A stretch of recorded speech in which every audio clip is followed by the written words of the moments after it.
안녕하세요. 자, 수년간의 정복 전쟁이 드디어 막을 내렸습니다. 이제 이스라엘 백성 앞에 아주 중요한, 어쩌면 더 어려운 과제가 놓였는데요. 바로 약속의 땅, 이 가나안을 어떻게 나눌 것인가 하는 문제였죠. 오늘 저희는 여호수아 14장을 중심으로 이 흥미진진한 이야기를 한번 따라가 보겠습니다. 네, 이게 정말 보통 일이 아니었을 겁니다. 한번 상상해 보세요. 한 나라의 땅 전체를 각 지파에게, 그것도 아주 공정하게 나누는 일이잖아요. 이건 그냥 땅 나누기? 뭐 그런 행정적인 문제를 훨씬 뛰어넘어서 아주 깊은 영적인 의미가 담긴 그런 도전이었습니다. 오늘 우리가 함께 살펴볼 이야기의 순서입니다. 먼저 가나안 땅 분배라는 큰 그림부터 시작해서요. 하나님께서 과연 어떤 방식으로 이 땅을 나누셨는지 볼 거고요. 그리고 이 과정에서 아주 특별한 한 사람이 등장하는데 바로 갈렙입니다. 그의 놀라운 믿음의 이야기 속으로 함께 깊이 들어가 보시죠. 맞아요. 이스라엘의 목표가 그냥 땅을 빼앗는 데 있었던 게 아니죠. 그 땅에서 하나님의 백성으로 새로운 공동체를 이루면서 살아가는 것. 이게 진짜 목표였거든요. 그러니 질서 있는 분배가 얼마나 중요했겠어요? 이사야서 45장 18절 말씀을 보면 하나님은 땅을 그냥 텅 비워두려고 창조하신 게 아니라 사람이 살도록 지으셨다고 말씀하시거든요. 자, 그럼 이제 구체적으로 한번 들어가 볼까요? 요단강 서쪽 땅을 9지파와 므낫세 반지파에게 어떻게 나누어 주었는지 말이죠. 놀랍게도 하나님께서는 이미 모세를 통해서 그 방법을 다 정해두셨습니다.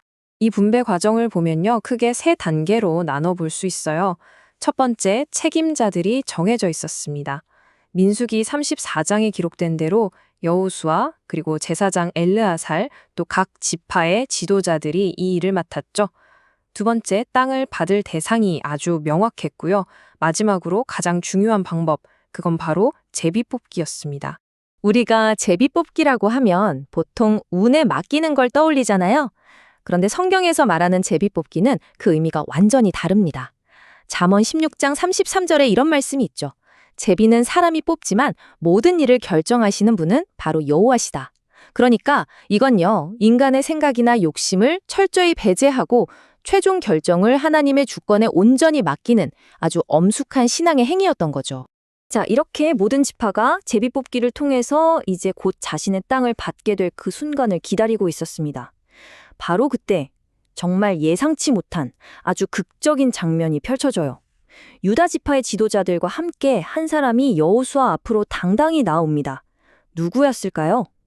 바로 갈렙이었어요. 그런데 그는 개인적인 욕심 때문에 나온 게 아니었습니다. 아주 오래전에 받았던 하나님의 약속을 주장하기 위해 그 자리에 선 것이었죠. 이게 정말 중요한 지점인데요. 갈렙은 지금 모두에게 적용되는 제비뽑기라는 일반적인 원칙이 있잖아요. 그런데 그것보다 하나님께서 자신에게 직접 주신 약속이 더 우선한다고 믿었던 거예요. 그는 지금 그 신적인 약속을 근거로 자신의 기업을 당당하게 요구하고 있는 겁니다.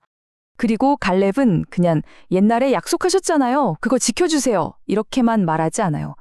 자신이 왜 그 약속을 받을 자격이 있는지를 지난 45년 동안 믿음으로 살아온 자기 삶 전체를 통해서 아주 강력하게 증언하기 시작합니다. 그는 45년 전으로 거슬러 올라갑니다. 가데스바네아에서 정탐꾼으로 보냄받았던 바로 그때를 회상하는 거죠. 다른 10명의 정탐꾼들은 그 땅의 거인들을 보고 두려움에 떨면서 백성들의 마음을 그냥 녹아내리게 만들었잖아요. 하지만 오직 여호수아와 갈렙, 이 두 사람만이 믿음의 보고를 했습니다. 시작부터 그의 믿음은 남달랐던 거예요. 이 연대표를 보면 갈렙이라는 사람의 삶이 한눈에 들어옵니다. 그의 믿음은 그냥 한순간의 뜨거운 감정이 아니었어요.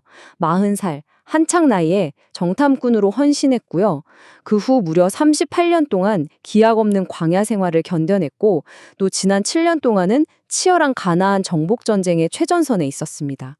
도합 45년이라는 정말 긴 시간 동안 그 척박한 광야와 전쟁 속에서도 변함없이 하나님을 신뢰해온 한결같은 믿음의 여정이었습니다. 그리고 지금 그의 나이는 85살입니다. 85세. 보통은 모든 걸 내려놓고 편안한 노후를 보낼 나이인데 그는 지금 이 자리에서 무엇을 말하고 싶었던 걸까요? 정말 입이 떡 벌어지는 고백 아닙니까? 모세가 나를 보내던 날과 같이 오늘도 내가 여전히 강건합니다. 내 힘이 그때나 지금이나 똑같아서 전쟁에 나가고 들어오는 일을 다 감당할 수 있습니다. 그의 힘은요, 그냥 건강관리를 잘해서 얻은 게 아니었어요. 이건 하나님께서 그를 지켜주시겠다는 약속이 그대로 이루어진 결과이자 그의 신실함에 대한 눈에 보이는 보상이었습니다. 40살의 힘으로 여전히 전쟁에 나갈 수 있다고 선포하는 거죠. 그의 오랜 동역자였던 여호수아는 갈렙의 이 믿음의 고백을 듣고 그를 축복하면서 그의 요청을 들어줍니다. 갈렙이 요구했던 땅, 그곳은 바로 헤브론 산지였습니다. 45년 전 다른 정탐꾼들을 공포에 떨게 만들었던 바로 그 거인들, 아낙 자손이 버티고 있는 바로 그곳이었죠. 여기서 우리는 정말 중요한 사실을 발견하게 돼요. 갈렙이 무덤의 보상으로 요구한 땅이 경치 좋고 살기 편한 그런 은퇴 장소가 아니었다는 겁니다. 오히려 가장 힘든 싸움이 남아있는 가장 험난한 도전의 땅, 말 그대로 전쟁터였어요. 하지만 그는 자신의 힘을 의지하지 않았습니다. 여호와께서 나와 함께 하시면 내가 그들을 쫓아낼 수 있다. 이 믿음 하나로 모든 도전을 받아들이는 겁니다. 이 헤브론이라는 곳은 역사적으로나 군사적으로나 정말 중요한 곳이었습니다. 옛날 이름은 기럇 아르바였는데 아낙 사람들 가운데 가장 위대한 사람의 이름을 딴 이름이었어요. 아브라함, 이삭, 야곱 같은 믿음의 조상들이 살았고 또 묻힌 거룩한 땅인 동시에 가장 강한 적인 아낙 자손이 버티고 있는 난공불락의 유세였거든요. 갈렙의 믿음이 얼마나 담대한 선택을 했는지 다시 한번 알 수 있는 대목이죠. 자, 이 모든 이야기를 통해서 우리가 꼭 붙잡아야 할 핵심 교훈은 과연 무엇일까요? 성경은 갈렙의 삶을 딱 하나의 표현으로 요약하고 있는데요. 바로 이겁니다. 네, 바로 온전히 좇았다는 표현입니다. 이것이 갈렙의 삶을 관통하는 핵심이에요. 그는 다른 것에 마음을 나누지 않았습니다.